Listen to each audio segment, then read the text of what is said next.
Would you believe the quietest street in town nearly became the set of a cop show just because my neighbor decided she was queen for a day? That's how it happened.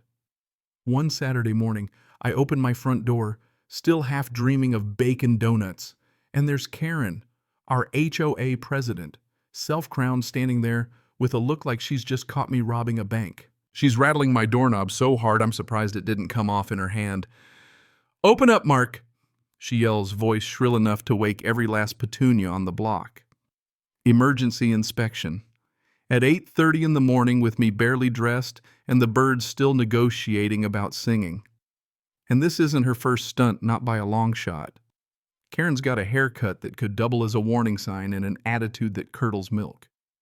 For her, emergency means I didn't get my way yesterday. Before I can get a word out, Sarah appears, my wife, in running gear, cheeks still pink from 5 miles around the neighborhood.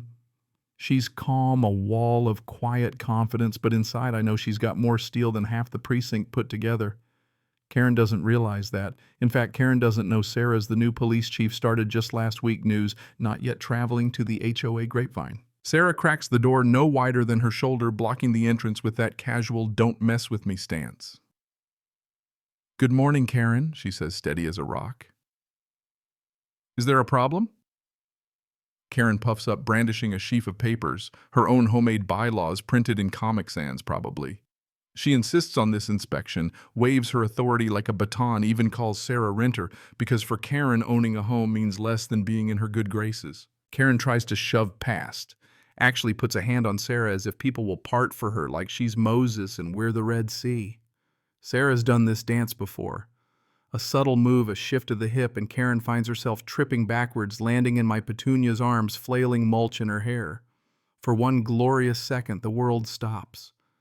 Then Karen's shrieking about a salt dirt smeared on her yoga pants, jabbing at her phone to call 911. What a sight, Karen calling the cops on the one person in town in charge of all the cops. I'm standing on the porch thinking, this can't be real. Nobody's going to believe this.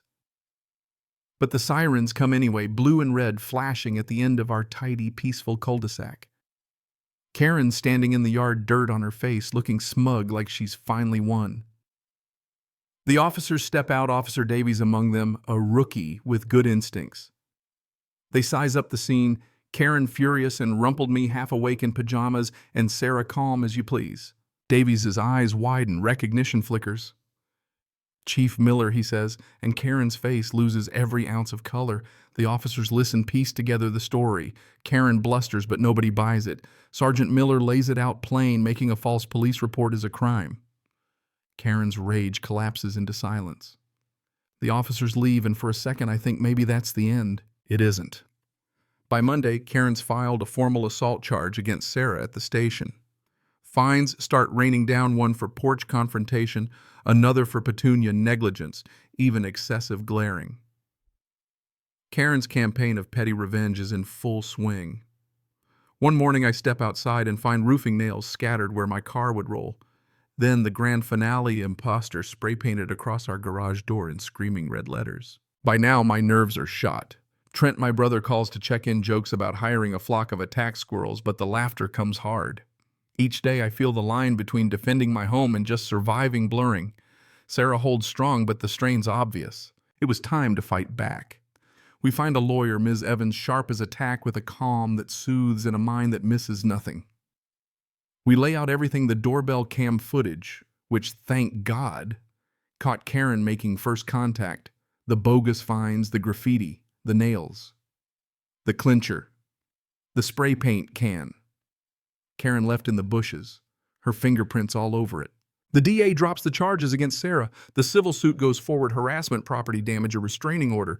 Karen's grip is slipping, but she still controls the HOA, and the real power in our neighborhood is hidden in those confidential financial records. That's where Trent, ever the wild card, starts asking the right questions. How does an HOA president afford a new luxury SUV and designer handbags? We talk to neighbors quietly at first, then with growing certainty. Turns out everyone's got a Karen story. Fines for rose bushes too close to the sidewalk, backyard projects stalled for months, dues going up and up. Karen's answers to questions about money, confidential. Fiduciary responsibility, translation, Mind your own business. Ms. Evans gets subpoenas for the HOA's financial records, and our forensic accountant, Mr. Davies, starts connecting dots. Turns out Karen's been funneling HOA money into a shell company, Karen's Creative Community Solutions and LLC, with her cousin listed as the agent.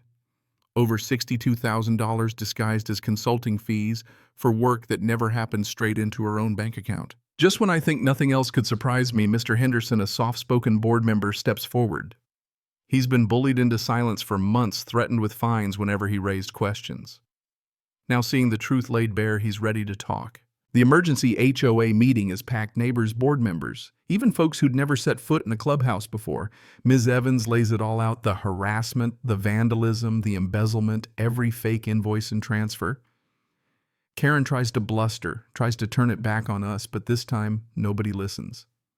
Henderson's quiet testimony is the nail in the coffin. The board votes unanimous. Karen is out removed as president and board member. As if on cue, 2 sheriff's deputies arrive. Karen, pale and shaking, is arrested. Grand larceny, embezzlement, wire fraud. The room is dead quiet, the only sound the cuffs snapping shut.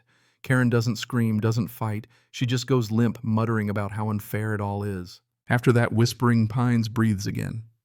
The bogus fines stop. Neighbors start talking to each other, really talking. The atmosphere lightens. Sarah, always dignified, earns the town's respect by handling it all by the book, stepping back as soon as the DA took over. Trent, ever the joker, throws a barbecue to celebrate the end of tyranny. He takes credit for everything from the gnome's return to cracking the case, and for once I let him. Looking back, I realized the real lesson was quieter than I expected. Turns out you don't beat a bully by yelling louder or stooping to their level. You stand your ground, gather your evidence, trust the right people, and refuse to be intimidated. Karen built her power on fear and secrecy. It only took a handful of determined neighbors and a little sunlight to bring it crashing down. Was it worth it? Absolutely. But it left me wondering how many Karens are out there running their own little empires just because nobody stands up. Where do we draw the line between justice and revenge, between defending our peace and becoming part of the problem? That's the question I keep coming back to every time I look at our newly peaceful street. And if you've ever tangled with a neighborhood tyrant or had to defend your own the hard way, I'd love to hear your story. Where's the line for you? Let's talk about what it really means to stand up for what's right, because in the end it's not just about justice for us, but for every quiet street and every neighbor too scared to speak up.